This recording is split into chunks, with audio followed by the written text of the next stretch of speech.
to this all-important meeting. Colleagues, on behalf of leadership, I am delighted to express our appreciation to you, colleagues, for and continuous support in our engagement, right from the first meeting of Parliament until now. In the same spirit, we recognize that our deliberate effort to come together as a caucus for the purpose of brainstorming and strategizing the major contributor for our successful campaigns in and out of Parliament.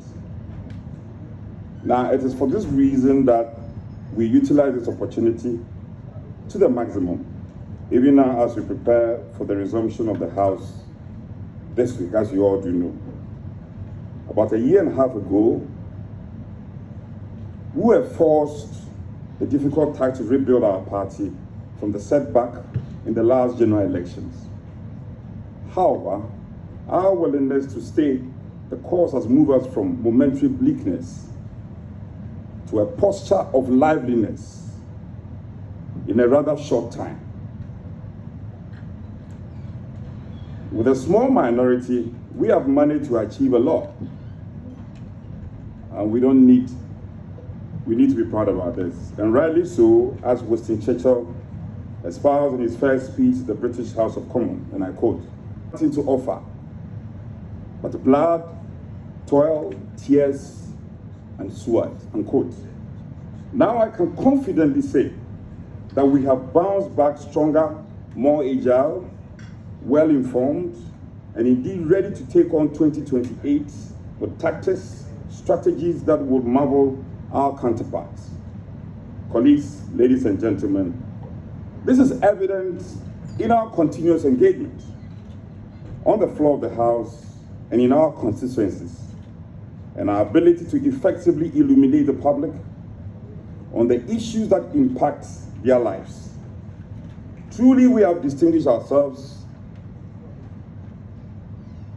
as a mighty minority, and we need to sustain this momentum and the pressure on government with one voice and one heart.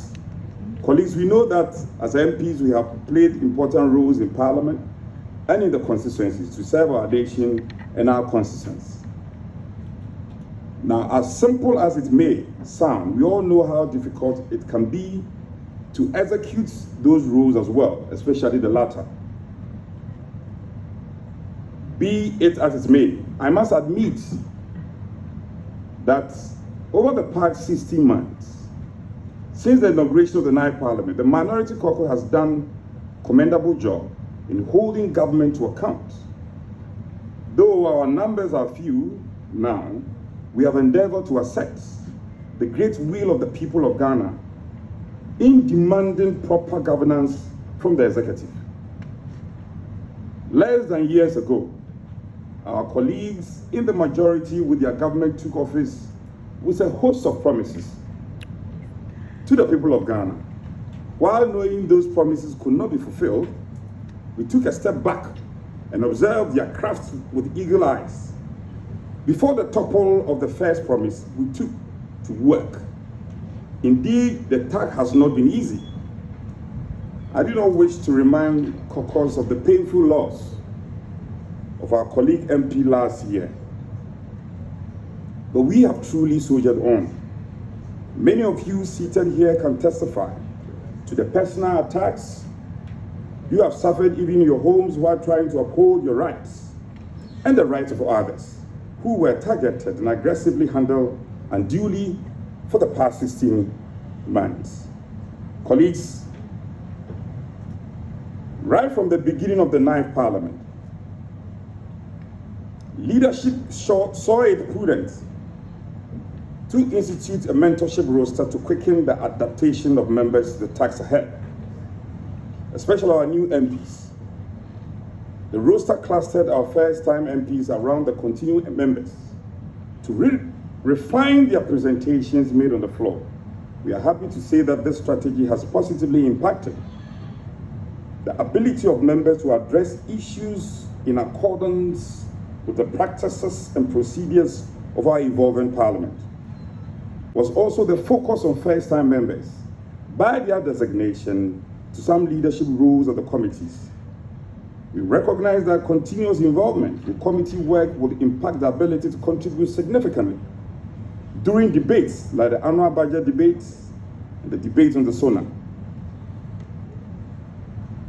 Similarly, the taxing of members in committees to produce continuous press statements and briefings is a commendable feat. The critical issues being considered at the committees and on the floor of Parliament are subsequently developed into caucus press statement. Through this, we have been able to create an official channel from the caucus to the public for certain stories straight. We have even developed the practice to point where we anticipate the issues and signal the public before the members of the majority and their party officials try to mislead Ghanaians. With these important structures in place, it is critical that we stay on all topical issues across the various sectors of the economy. In recent times, the critical national debate on the Bank of Ghana, Ghana's 2025 financial statement, which was unnecessarily politicized and prematurely addressed, has exposed the NDC government desperation to mislead Ghanaians at all costs. They hope that attention will be averted from the huge cracks in their sandcastle governance. Colleagues, the return of the economy crippling doomsday may remind them that problems are not solved by promises, but by deliberate effort to improve a system. This same system, which was once managed appreciably, only to be halted in their haste to assume power and condemn the structures we implemented. Now, the recent cocoa reduction may well be the biggest deceit devised by the NDC government. We subsequently call on government to, at the very least, swiftly cushion the cocoa farmers, because first, we understand how vulnerable the farming communities are to such negative market influences. And again, because of the total reliance of the farmers on their crops. Such failures of government are so troubling because they ruin the ability of people to survive. A government that is overly concerned about macroeconomic indicators to the detriment of large sections of its citizens or even the marginalized groups is not fit to lead us. Not now and not later, and certainly not when we have a resilient alternative ready to deliver sustainable development to the people. Ladies and gentlemen, I dare say that the NDC government has become unpopular even faster than we anticipated. And it did not take long for their shallowness to be exposed at every level. We will therefore be doing ourselves a disservice if we do not intensify the pressure of accountability and strike whenever they are exposed. Millions of Ghanaians deserve to know the true nature of their government in order to make the right decisions of leadership. The task certainly is not beyond us. Let us fight once again, prove our superior management of the affairs of this country. You and I have important roles to play, and today we are gathered here because of these roles. By strategizing effective ways to achieve our objectives, we can coordinate our activity to achieve the best results while remaining sensitive to the will, hopes, and aspirations of the millions of Ghanaians who believe in us. Colleagues, before I end my address, I wish to turn the focus on us. There is no challenge on this path we have chosen to tread which cannot be overcome. Because we are not alone.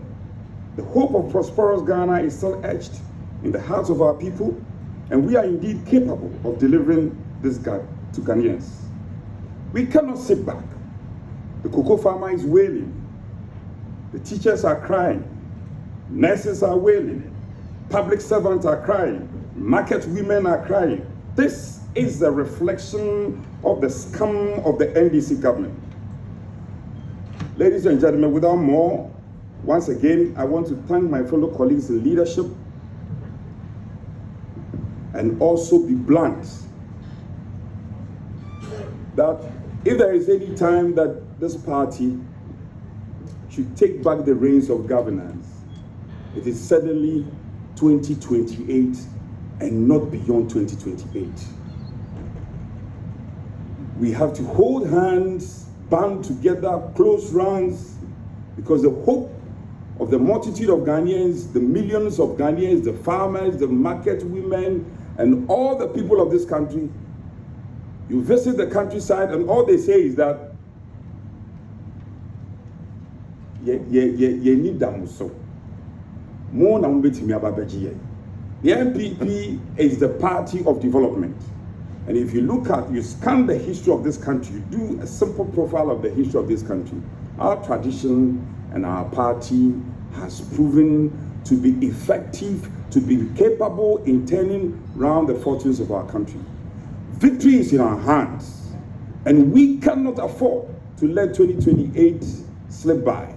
We in leadership, extended leadership, and all the people who matter as far as this caucus is concerned, we have to draw the line and say that whatever it takes, inshallah, by the grace of the Almighty, the NDC must go back to where they belong. I thank you, and may God bless us. When he spoke against the Assembly Court, the others are saying that he should be held in contempt and that he should be dragged before the General Legal Council. What do you make of some of these persons? Well, these are opinions. People can express their opinions. But he didn't speak as an individual anyway. What the Honorable Afenyo said is a reflection of the caucus position. So that is a position we've well thought through it. And anybody who wants to take us on contempt, we are at liberty to do so. You say you could have said it in a better way. Well, that's their view. That's their view. Honorable, you said in your Deceit. This government has deceived us. They'll deceive us. If you could reduce cocoa price, you said you were going to increase to 6,000. And you reduce it now, it is now 2,500. And even the 2,500, they are not paying. At one breath, they come and tell us they've made releases to cocoa buying companies. You go on I have been on the grounds. I have visited more than 5 regions that grow cocoa. The purchasing class and the buying companies are saying they've not received the money.